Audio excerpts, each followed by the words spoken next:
Me and B-Rob are super close. Lockers right next to each other, so I get to see him. I get to be around him all the time, and then obviously on the field. But B-Rob's someone I've been cool with since I first got here. Someone who's from Tuscaloosa, who has been in the program for a while. And when I first got here, he was someone who was always super cool with me. Someone who was super welcoming when I was just a freshman. That means a lot to me. For him, last year being here as long as he did, he didn't have to go out of his way to make sure I was good and to look out for me as just a freshman. But he made a priority to do that, and that's always meant a lot for me. Not just in football but in life. It means everything is so much fun. I have to give those guys a lot of credit because they give me so much energy when I watch them play. Before the game, I swear I always say to myself, I said, your brother's out there with you. Look at Phil, he right there beside you. Look at DJ, he right there beside you. Look at Dallas, he right there beside you. So we straight no matter what, and that kind of gives me a little bit of confidence too. You're listening to Bama Brigade on the Sports Flash Media Network. Tyler, I see you smirking. What are you smirking at? I didn't watch it before, and so that was the first time I saw it. Yeah, the voiceover, the voiceover. Hey, listen, it could use a little work, but it's okay. The whole video could use a little bit of work, but obviously it's a work in progress. I think so far it's pretty good. Yeah, the voiceover was questionable, but welcome into our Wednesday, September 21st edition of the Sports Flash Media Network. We got Bama Brigade. Tonight's show we'll be discussing the Week 4 college football games. I'm joined by my co-hosts Tyler Shibish and Josh Clacker. Tyler, how are you doing? I forgot the L in your name, Clack. I need to keep. Yeah, I know. That. You always forget the L in Clack's name. Which is kind of surprising considering how many he takes. For sure. I made that same joke the last time you did it. But I'm good. How you doing? I'm good. Can't complain too much. It's hump day, so almost to the week. Clack, how you doing? I'm great. I'm ready for some college football this weekend. Finally going to be in Tuscaloosa for a full day and not just for the game. Going to go tailgate, have some beers. Have a couple brewskis. Yeah, didn't only made it for the game last time, but going to make the whole thing of a jiggy this time. Why didn't you make it into the game?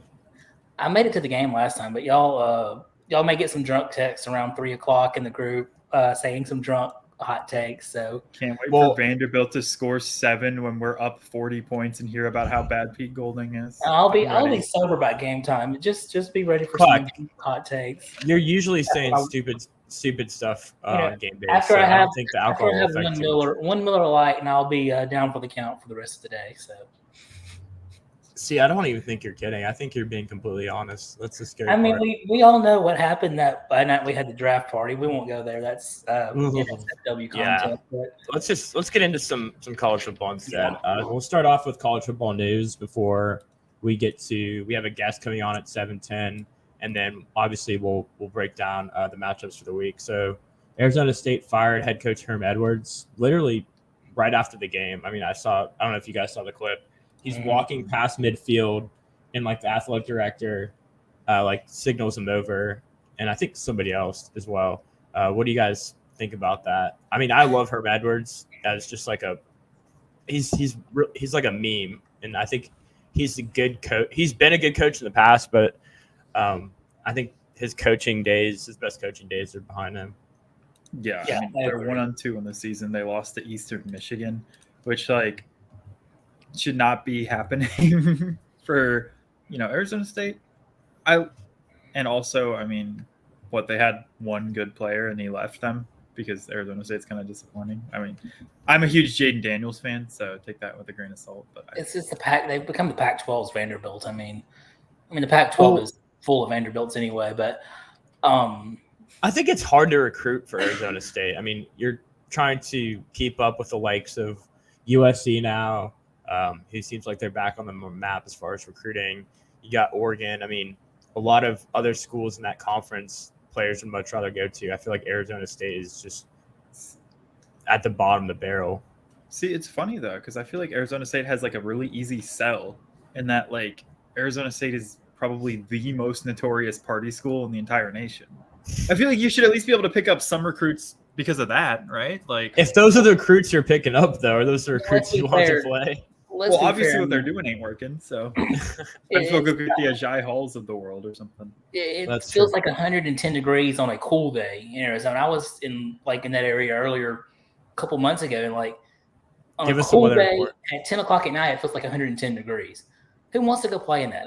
That's a tough sell to go play in 110-degree heat all Except the like time. Bama's really hot too, and they have the best. Yeah, I mean, not quite Texas. as I mean, hot, but like Bama is nothing compared. It's a dry, awful heat over there. It's nothing compared to what the heat we have over here. I mean, it makes what we have is cold compared to what they have. So I mean, who wants to go play in that? All right. Nobody wants to hear us talk about the weather. Let's move on to something else.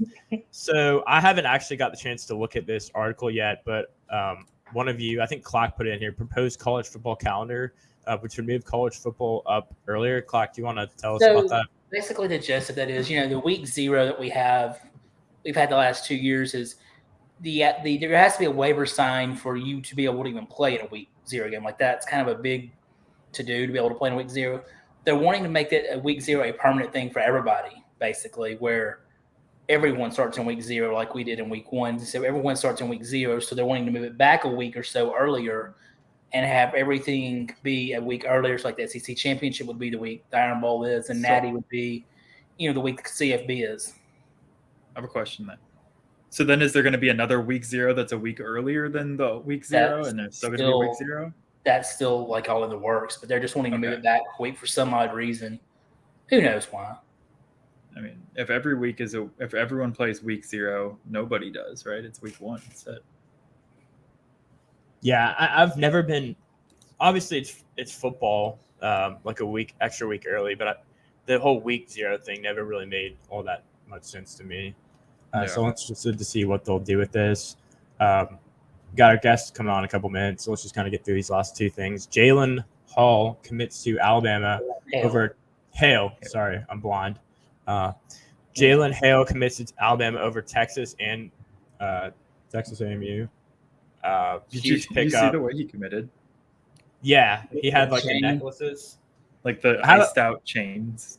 Yeah, I put a video of it in here, but we're already behind on time per usual, so unfortunately I can't play it. But yeah, that was a crazy way to announce his recruitment. I think over the years we've seen a lot of crazy recruitments, but I've never seen anybody choose where they're going to school by necklace. That was very odd. Honestly, I thought it kind of took away from the hype a little bit. Like it was unique, right? But they had to like stand there and like fiddle with the clasp and try to open the Alabama one. And it's like, okay, well, if that was me, I would literally be like, ugh. Like I would. I know, but like with hats and stuff, right? Like you just pick it up and put it on. Everyone's like, ah! Like with the chain, he like picks up the chain, and then his like dad or whoever that was comes over and starts helping him like undo the clasp and put it around his neck. Mm-hmm. So I don't know. To me, it was like it's really unique and it was definitely cool. But it kind of takes away from like the shock factor of picking your team, right? So, all right, last bullet point: TJ Finley out for Auburn versus Missouri. They still have yet to post the final score of the Penn State game. Do you guys think Auburn will hold up without Finley? They didn't look too great on Saturday against Penn State. Let's be real. I think there's some Division III teams that could beat Missouri. So yeah, I actually picked Missouri to win that one. Oh, both of you guys picked Auburn to beat Penn State, so. Yeah, I know. And then I realized that Auburn is actually bad. I was thinking that they would have the voodoo. I didn't realize I was not a believer in how bad they were this year until that game. And now I'm a believer that they're not that good. Honestly, though, now that I'm hearing that TJ Finley's out, because I didn't know that when I picked them or when I picked Missouri, I think they might have a better chance to win without him because, one of those weird things, right? All right, we've got our guest hopping in here. Tonight we're joined by the host of Not Another College Football Podcast and someone who is a true college football junkie. I'd like to welcome Potato Gobbler to the show.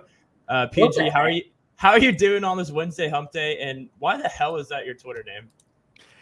Man, it's a long story, and I can get into it if you really want to hear it, but I'm feeling great. Honored to be on the podcast. Excited to talk some college football with you guys. Like you said, I'm kind of a college football guy.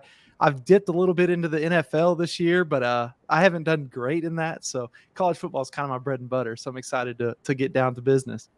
For sure. I know you're an Oklahoma Sooners fan. Obviously, you got that flag in the background. So I'm going to start off by asking you a few questions about the Sooners. What were your thoughts when Oklahoma decided to go out and get Brett Venables after Lincoln kind of ditched town? Have your thoughts changed since the hire, or are you kind of just thinking the same? No, man, if anything, I'm more on board with the hire. I think at first I think at first it was a little bit of question marks because obviously this is his first head coaching job. But if you look at the history of Oklahoma, a lot of our coaches, this has been their first coaching job. Bob Stoops, notably.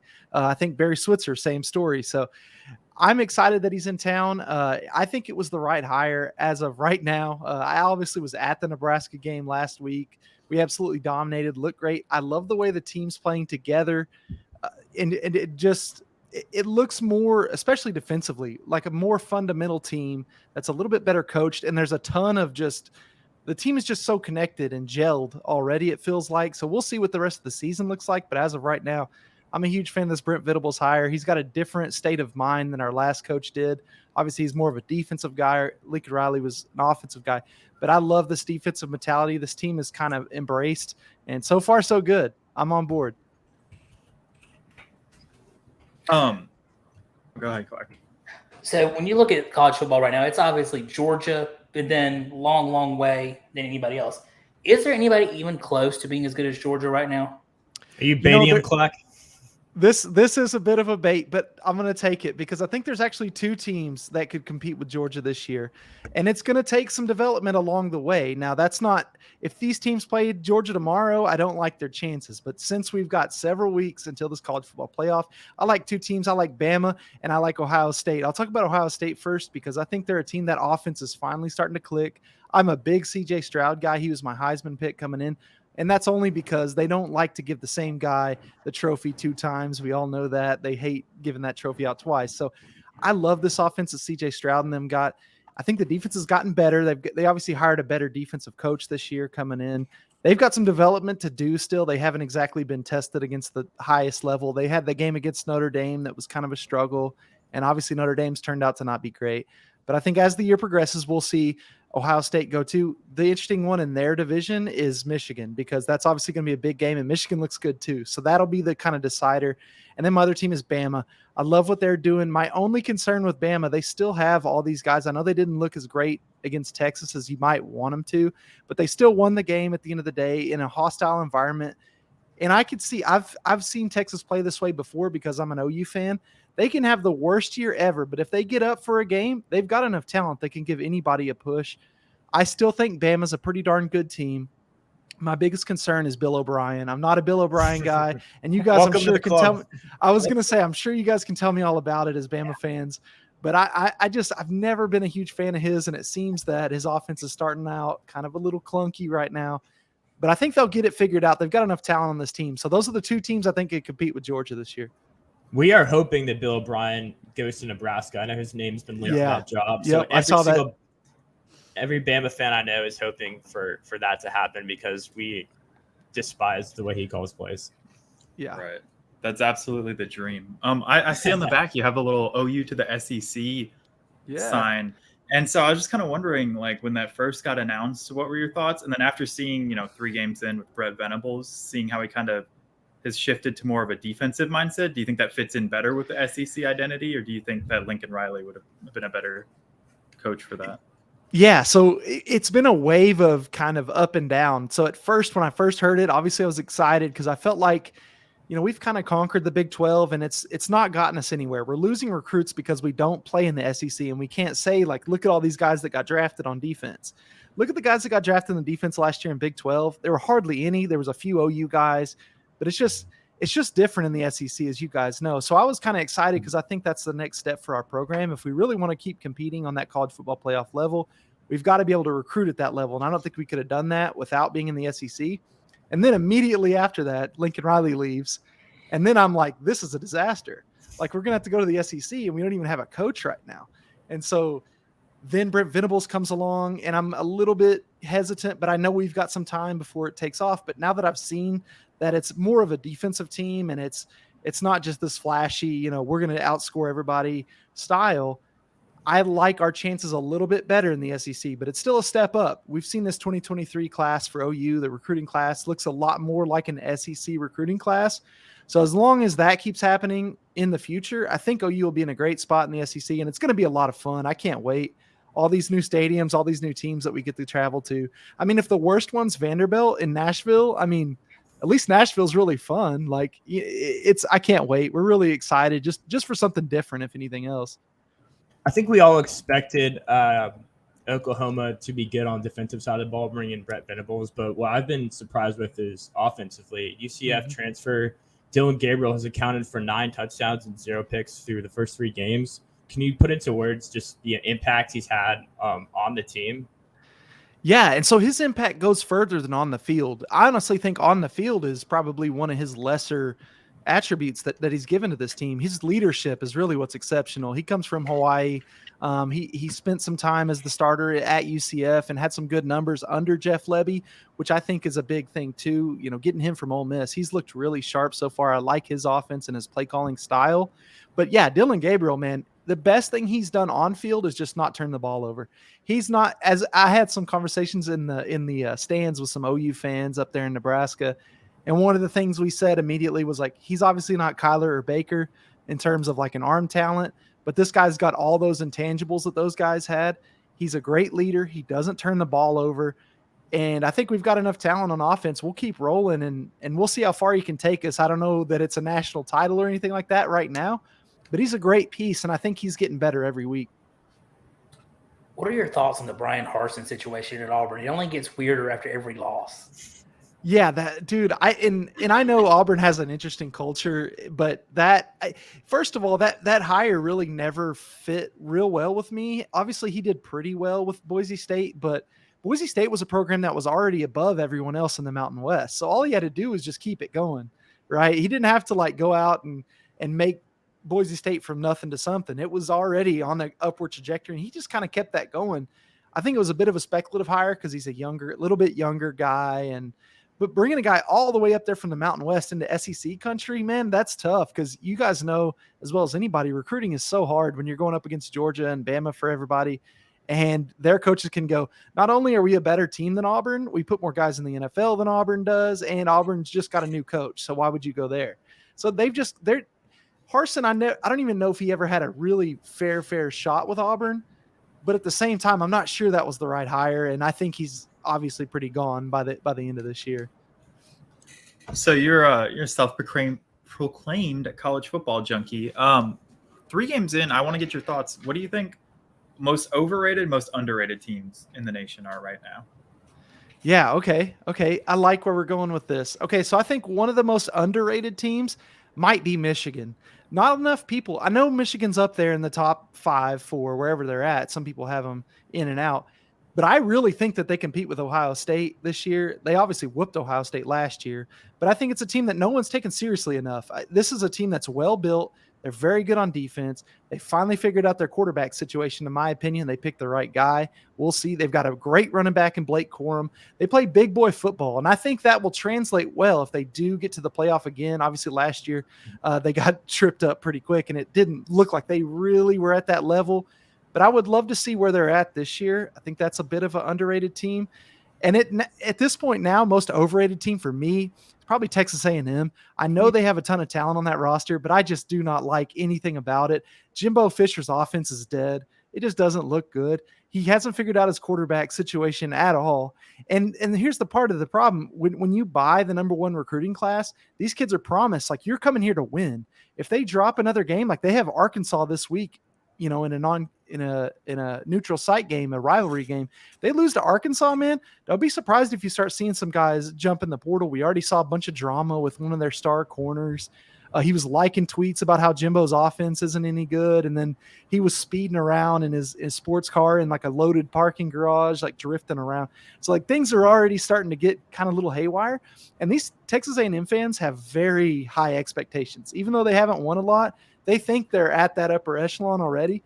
So that leash is shorter than people might think with Jimbo Fisher. And I think it all could come crumbling down this season. Oklahoma sits at 4 right now, I believe. What is the ceiling for this team this year? I know you brought up earlier that you didn't think they were a championship team, but do you think they could potentially run the table and at least make the playoffs? You know, I really do. I had kind of a little monologue on Not Another CFP Pod after seeing what I saw last game. And I know, again, it was Nebraska, but holding Nebraska to just 7 points, and those 7 points came off the scripted first drive where they brought out a bunch of stuff OU hadn't seen on film yet. They score right away, and OU never looks back. They score 49 unanswered, and that's with a missed field goal mixed in there. I think that kind of you could just tell the way that game went. It wasn't the Lincoln Riley thing where we just like bombed the ball deep. We ran the ball really, really well, over 300 yards rushing against this team. And the defense obviously was the main part that I needed to see to tell me, like, I know the offense can probably score enough points. We've got enough talent. Is the defense there? I think so. It's just this year, like I explained earlier, like you guys said, there's Georgia and then there's maybe Bama and Ohio State, and anyone that's in that 4 spot will get absolutely obliterated. But right now I kind of have that 4 spot going to OU. I think it could easily be USC too, because their schedule's so easy. But we'll see. But I really think OU's got what it takes to get to the playoff. I think they've got the best team in the Big 12 right now. So my expectation is to win the Big 12 first and then sneak into that number 4 spot and get absolutely sacrificed by Georgia on national TV for everyone to see. So that's where I think we're probably at right now. Do you think, speaking of Georgia, and we'll go Georgia and Bama and the SEC, who in the conference that they play before they obviously, I think everybody knows they're going to meet up in the SEC championship. Yeah. Is there anybody that can trip one of these teams up and make it a lot more interesting, like Tennessee? Tennessee's the one I was going to say for Georgia, just because that offense with Hendon Hooker can really light it up. It's just that Georgia's defense, that's basically an NFL defense. So can Josh Heupel have a good enough game plan? Because this team's going to have less talent. And even the offense, Brock Bowers and these guys for Georgia, stepping up in a big way, and they're really making it to where I don't even know if you can beat Georgia, but Tennessee is the one that sticks out to me. Maybe Kentucky. My fear with Kentucky is they're just not good enough on offense. I think the only way they win that game is to somehow turn it into one of those old school SEC, like 9-3 type games. And I just don't know if you can do that with the talent that Georgia has on offense. As far as Bama goes, man, I don't really see much in front of them. The only team I was thinking preseason was maybe A&M, if the hype was true. And right now it just does not look true. I like Bama to get there. And then if they meet in that championship game, I actually like Bama's chances in a 1-game scenario, which will make everything crazy, because then maybe Bama goes to 1 and Georgia would go to 2 in that case. So then, everything kind of flips on its head. We'll see. But there's not a whole lot in their way, but obviously there's always tricky spots in the SEC. So you talked about Oklahoma potentially being the 4 seed sacrifice this year in the college football playoffs. How do you feel about 2026 when it's going to a 12-game playoff? If the 4th seed is already like a sacrifice in your opinion? Yeah, no, I think it gives us more meaningful games. I know there was kind of a controversial move that some people love, some people hate. I actually like it just because we're going to get, at least right now, it looks like we're going to get a home playoff game for most teams. All the teams that don't get a bye, the higher seed or the lower seed, I guess, would get a home game. That's going to be incredible, man. I can't even imagine like a game at Michigan or whatever, somebody's coming into Michigan and it's snowing because it's whatever, December or January even. And I think it's good for the sport. I don't know that we should ever expand to, the FCS level where there's, how many do they have? 32 or 16. So you start getting up there a little too high, in my opinion. I just think that now we're not going to hear so much complaining about that 4 seed, because the difference in the 4 seed and the 5 seed is a lot smaller to me than the difference between the 12 seed and the 13 seed. Because you're going to be looking at teams with 2 to 3 losses at that point. It's going to be easy to say, yeah, you lost, 2-3 times, whatever, you're out. Like, it is what it is. Let's play some ball. I like the way it's set up. I think we're going to have to see the product out on the field. I think, I do agree with the people who have the complaint that it's probably going to just be the same teams every year. That may be, but at least then we get a couple extra meaningful games along the way. I think it's good for the sport. I completely agree with you. I don't really understand the people that are complaining about it. Obviously, the chances are likely that it's going to be the same teams, but at the same time, what have we seen the last couple of weeks with these upsets that have gone on? You never really know what's going to happen until the game's played out on the field. So we can sit here on this podcast and talk about it, and all the pundits can talk about it on TV. But at the end of the day, you gotta play the game, and right. We might see some upsets, we might not, but I'm definitely a fan of the expansion. Yeah, give them a chance. Why not? Something crazy eventually is going to happen. It just hasn't yet. But the more games, the more chances we have for chaos. So I'm all for it. All right, so next we're going to go into some matchups we picked for this weekend. I know you're kind of a gambling guy. You like to do the spreads and money lines and all that. So number 17, Baylor, it's traveling to Iowa State. I believe this is an early game. I could be wrong.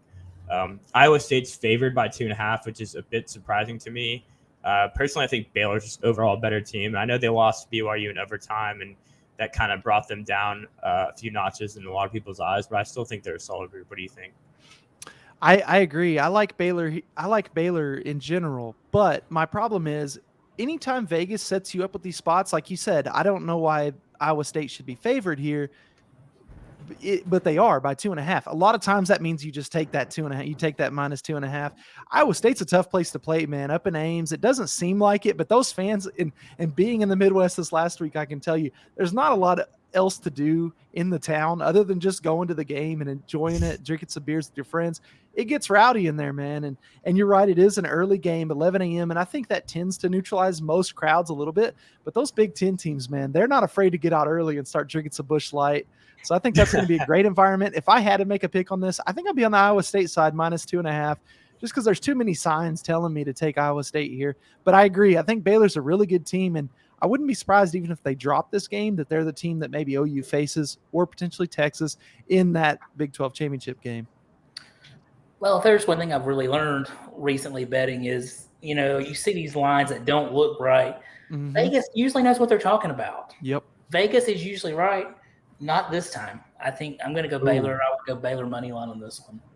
Yeah, I like I agree it. with Clack. Vegas is a big, dumb, stinky idiots, and I'm picking Baylor all the way. What do they know? All right. Well, next we'll move on to the Clemson game. Number 5, Clemson is favored by 7 at Wake Forest. This game's tricky because my gut tells me it could be an upset with how well Wake Forest has been playing, and just how much of a dumpster fire Clemson's been last year and a half. But I don't think I could trust the Wake Forest defense to be able to stop Will Shipley from just running the ball all over. Mm-hmm. So I'll play it safe. I'll take Clemson money line because there is that chance that Wake Forest at home with that crowd and Sam Hartman at quarterback just absolutely goes off. But what are your thoughts? Yeah, I think it's going to be a good one. I think it's going to be a sneaky, decent game. All these SEC or ACC, teams hate Clemson. So I really think that they're going to get Wake's best shot here. Sam Hartman back at quarterback. That obviously makes me happy. But I would think if I took anything here, it would be just Wake +7, +7.5, whatever you can get it at. Getting that full touchdown's pretty nice against, like you said, a team that's struggled on offense lately. Even though I don't love Wake's defense, I think that they keep them in this game just enough, Sam Hartman and the boys. Keep it close enough. Give me the +7, but I don't know that there's an upset here. I just think it's close. This one's a tough one. Clemson's on a downturn from what they've been. I just don't feel like I can pick against them on this one. I'm going to go Clemson to barely cover in this one. I wouldn't be surprised if we end up getting a push in this one. That kind of seems par for the course for this kind of game. Wake Forest just did not look. Offensively they look good. Defensively, if you're going to give up 36 points to Liberty, you're going to give up a good bit of points to Clemson. Give me Clemson. Yeah, I hate that I've agreed with Clack 2 for 2 so far, but I'm going to pick Clemson to cover. That being said, I did ask earlier who the most overrated teams in college football. I do think Clemson has got to be up there. Yeah, they're sitting at just 5. Not the number 5 team. They're not the 5th best team in the nation, and it's just one of those things where every year they I talked about this 3 weeks in a row here, but the second best team in the ACC is the 5th or 6th best team in the SEC. So I just I think Clemson's super overrated. But that being said, I think they cover. I just am not sold on Wake Forest, so I'm picking Clemson. This next game is one that I know I said the spread for the Iowa State Baylor game confuses me, but number 20 Florida at number 11 Tennessee. Tennessee's favored by 10.5 points. 10.5. And I know we overvalued Florida after they beat Utah, and they've looked kind of rough ever since, but I don't think I'm buying necessarily what the Vols are selling. I'll take Tennessee money line, but I'm not going to touch this -10.5 point spread. Yeah, this spread confused me as well. And like I said earlier, that usually means take the side that you're surprised about, like Tennessee here. But I like Anthony Richardson. I like Hendon Hooker. I like both these quarterbacks, and I like this game to go up. So I actually took the over for my pick. I think it's over 61. So I think there's going to be a lot of points scored in this one. I think Richardson has a little bit of a bounce back. This is their first road game. And a lot of times these teams will get up for that. And Neyland's obviously a pretty solid environment. I think it's going to be a high-scoring game. In the end, I think Tennessee pulls it out, and maybe they're right around that 10.5 number. But I really probably won't touch this one other than the over. I don't think that it will be 10.5 at game time. I don't. I will go Tennessee money line. Oh, interesting enough. I guess I'm just too much of a believer, or maybe I'm a hater. I'm picking Florida straight up. I think they have a bounce back. They won last week, but only by 1 point against USF? 3, I think, yeah. Yeah. Oh, yeah, 31-28 against USF. So not a great showing. Like Anthony Richardson after week 1, people were crowning him like a top 10 pick. And, I kind of bought into the hype too, because the more good quarterbacks, the better, in my opinion. But I think they kind of have a bounce back game, and I'm just picking Florida to win straight up, kind of shock the nation a little bit. Yeah, I could be wrong, but I just feel like in a rivalry game like this, it's typically pretty close. I feel like it's been close the last couple of years. I mean, like I said, I don't really have anything to back that up, but I just feel like this game's usually a closer game. So minus 10.5 is a bit kind of weird to me. Next game is number 10 Arkansas at number 23 Texas A&M. I think the line is 1.5 or 2, basically just a pick'em game. I'm going to go with a better offense, which is Arkansas. Arkansas's defense has been kind of suspect lately, but I think offensively with KJ Jefferson and Sanders running the ball, I think they just get the better of Texas A&M, even though they're on the road. Yeah, I'm going to go with the Arkansas as well. It being this game in Jerry's world, it's been an interesting environment every year. One year I was in Dallas when this game happened, and it was really interesting to see like the frat guys from each school kind of squaring up a little bit. It's a little bit chippier of a rivalry than I think it gets credit for. And I think part of it's because Jerry's world's just not the greatest atmosphere for like college football. It's a big pro stadium and it's kind of far from the field, and it just doesn't have that same vibe as like a college stadium would. This is low-key a sneaky rivalry. I like Arkansas here too. I already said that I thought A&M was a little overrated, so if I say that, I can't exactly go with Arkansas, but I do think it's going to be a competitive game. I think a lot of people would look at this and say, well, Arkansas's looked better, so they're going to win. They might win, but it's going to be a tough game. The spread's close for a reason, but I'll go with the Razorbacks. This one's tough. Arkansas didn't look good last week at all against Missouri State. Mm-hmm. I'm going to go A&M. They can score points, though. A&M's defense is okay, but A&M just can't score at all. I mean, they were sputtering offensively last week. They ended up winning the game, but it was brutal to watch. So I don't A&M with an upset. Okay. I mean, Tyler. Yeah. I got to pick Arkansas. I'm just, like you said, you said exactly what I was going to say, in that A&M offensively just has not convinced me that they can score enough points to outscore Arkansas. And they're another team that I don't understand like how they're still ranked. They have not looked good the past couple of weeks, and they lost to an unranked team like week 1. I mean, they tied the biggest drop ever from like ranked to still being ranked. So I think they're going to lose. I think they'll finally be unranked. And then, like you said earlier, I think that this is a loss that's going to send a few shockwaves throughout the program a little bit. Yep. Like you might see a couple guys, jump ship. So yeah, I'm picking Arkansas. Before we get to the Alabama game, I did want to sprinkle in a little Pac-12 into here. So number 15, Oregon is at Washington State. Oregon's favored minus 6.5 last I checked. I think they looked good last week against Baylor, but BYU. But I think BYU is another one of those teams that's kind of overranked after beating Baylor, and I'm nervous about taking Oregon to cover here. So, I mean, I'm just playing it safe this week with these money lines. So I'm going to take the Ducks money line. Yeah, I'm kind of big on the Ducks, but I'm telling you, it's kind of one of those things too. I have access to like an app that tells me kind of what the percentages are as far as what everyone's betting. And anytime I see one like this where 80% of bettors are on Oregon minus 7, that makes me like the other side, just because, like we said earlier, Vegas tends to win. I'll take Washington State plus 7 at home just to keep it close. That's kind of a weird place to play. I think I was looking at the over earlier as well, just because Pac-12 after dark. It's not after dark in this case, but still kind of two of those teams that normally are playing late night. You just get up and it's just points. I think that probably happens. I think Oregon's improved, but I think Oregon is one of those teams that gets everybody from the Pac-12's respect and their best shot. So I think Washington State looks a lot better this week, and people forget they beat they beat Wisconsin in Madison earlier this year. It was an ugly game, low-scoring game, but they did get the W on the road. I think this team's maybe off people's radar, but maybe it should be a little more on. I'll just take them to keep it close. Yeah. Go ahead. Sorry. I'll go Oregon to cover. I think it'll be a slight cover in this one, maybe by 10.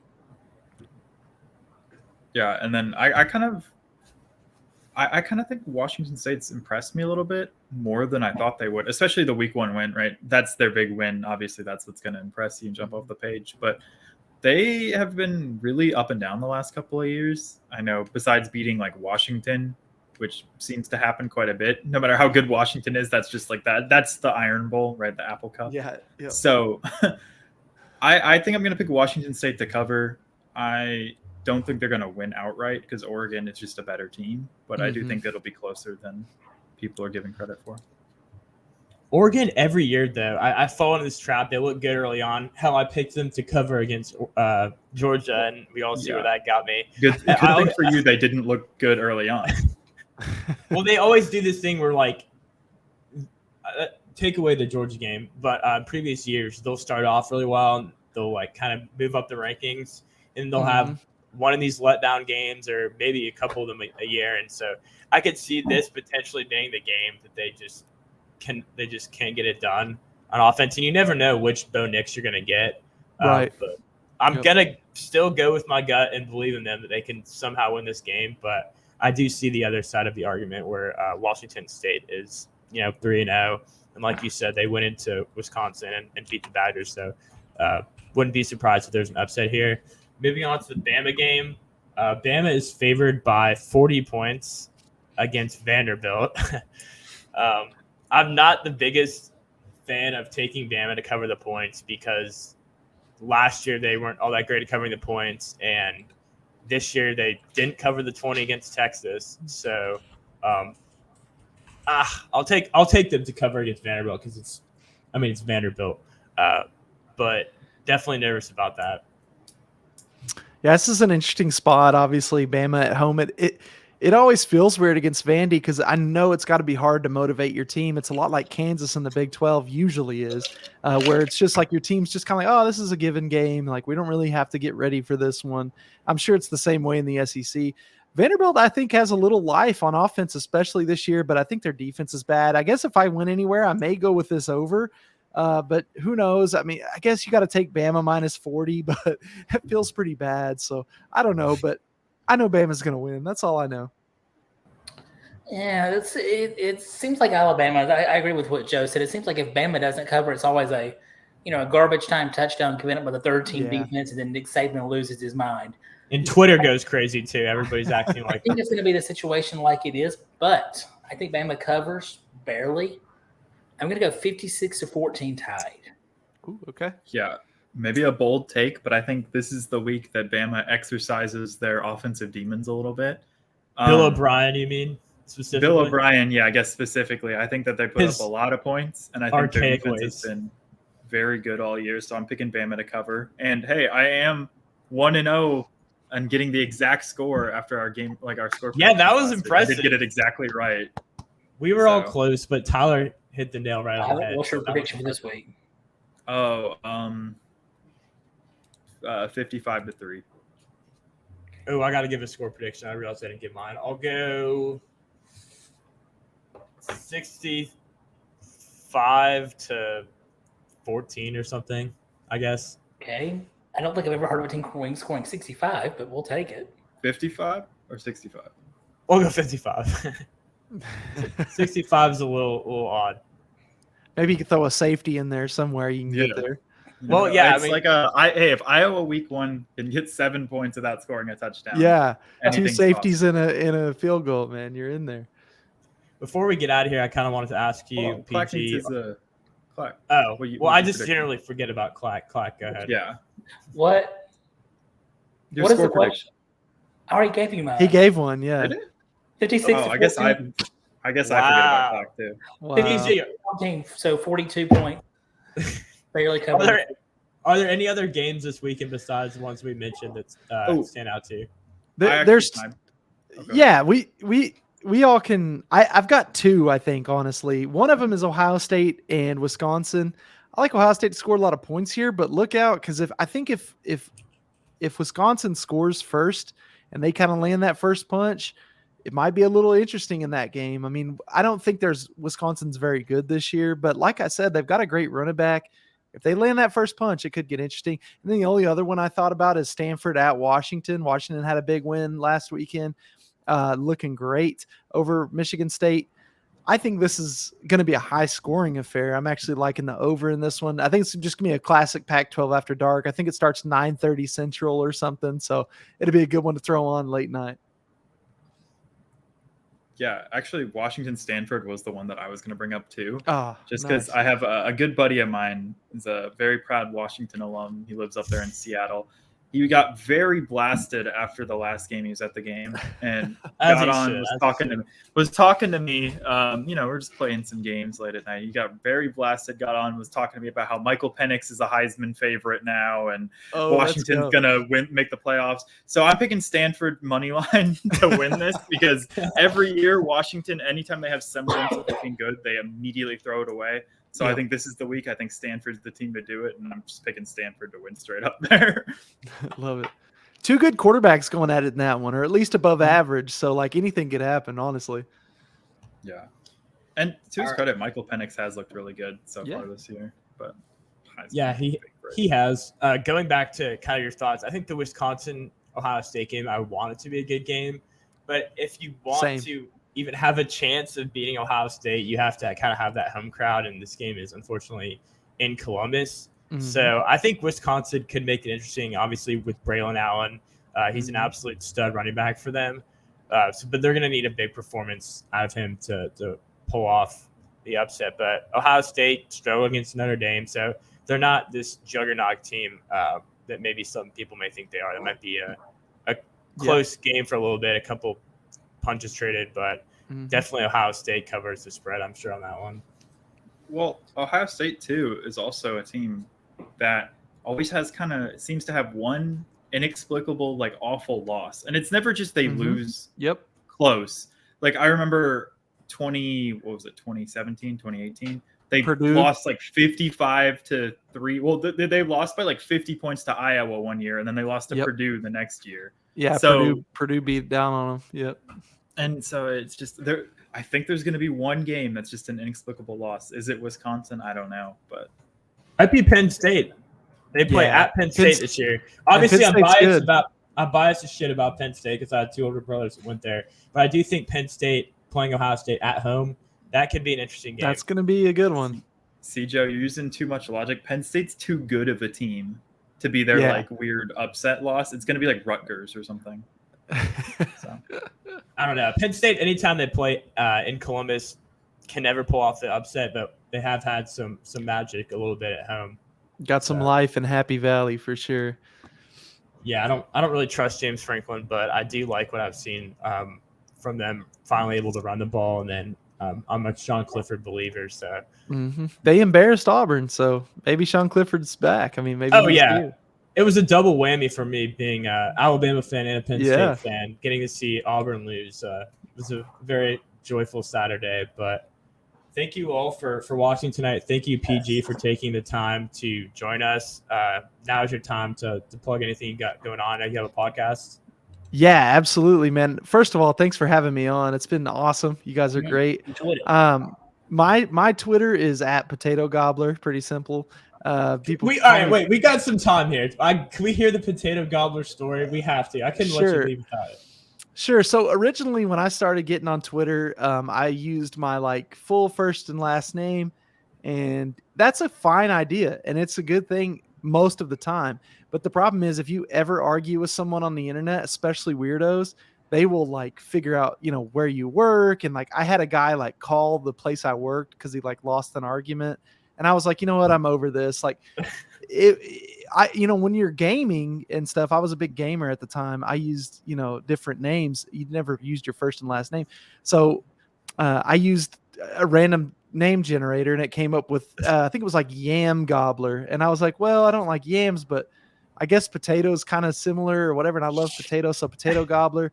And then I started going by kind of like PG, and so the whole thing's kind of taken on a life of its own. But that's kind of how we landed on Potato Gobbler. Is just I'm tired of people being weirdos, and so now like if people argue with me, I always go with like, you're upset at a guy whose like Twitter handle is Potato Gobbler. Like, you already kind of lost in a way. Like, it's hard to lose an argument when you're Potato Gobbler, I guess.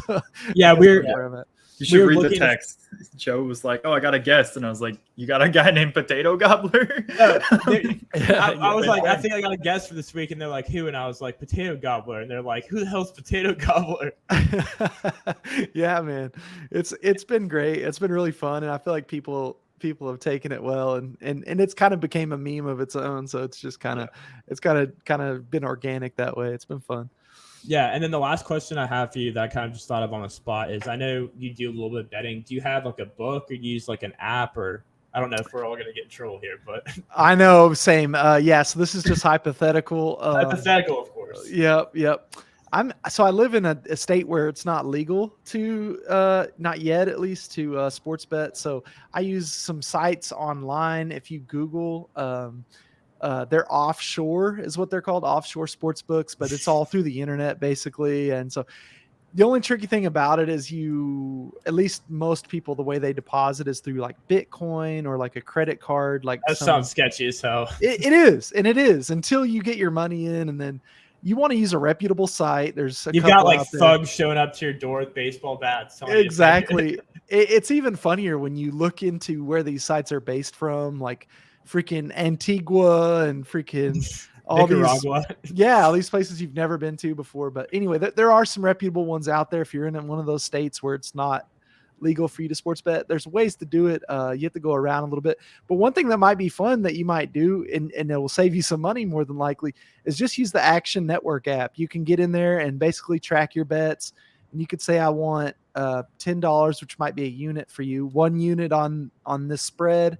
And you could just kind of track it that way. And that way you don't actually lose money, but you can still see like how you would have done. And that's kind of what happened to me, is I started doing really well doing that kind of thing and being like, I need to actually do this for real. And anyway, it kind of becomes a whole thing. But yeah, that's kind of how I got into it, at least. Yeah, I know Clack and I, we're in Alabama, so it's not legal here. We do have a book, but I've been using Prize Picks. It's daily fantasy is what it's categorized as. So it is legal here. So I've been using that, and I've enjoyed it. But yeah, I am jealous. Yeah, I am jealous of some of these states that have, the Barstool DraftKings books. Yeah, it should be coming to Oklahoma soon. We've already got casinos in place with the Native American tribes and things, so it's just a matter of time before we get it. But yeah, I use Bet Online and a site called Bovada. I used to use Bovada too. Yeah, and those are two of the more reputable ones I've found, and I think there's some other ones out there, but those are two of the better ones. That's mainly what I use, but it is good if you're going to actually sports bet to have more than one book, because you can kind of bounce around and see who has the best lines. Like I took a bet Thursday night, Virginia Tech money line, and on one side it was like -110, on the other side it's like +105. So you can kind of bounce around, and the only thing that sucks about that is you kind of got money and floating in different places. But I say bet within your limits. Don't go crazy and bet thousands of dollars if you don't have thousands of dollars to bet, and just keep it fun. Even $1 bets are fun. You got something on the line, so don't be afraid to throw a $1 bet out there every now and then. It's kind of fun. Yeah, we've all just completely outed ourselves in the last 5 minutes, so that's great. We're hopefully the FBI never hears this one, but it is all hypothetical. There's a knock at my door. No, I'm kidding. All right. Well, thank you again, PG, for joining us, and everybody who tuned in to watch tonight. Thank you all, and hope everybody has a great night and a great weekend.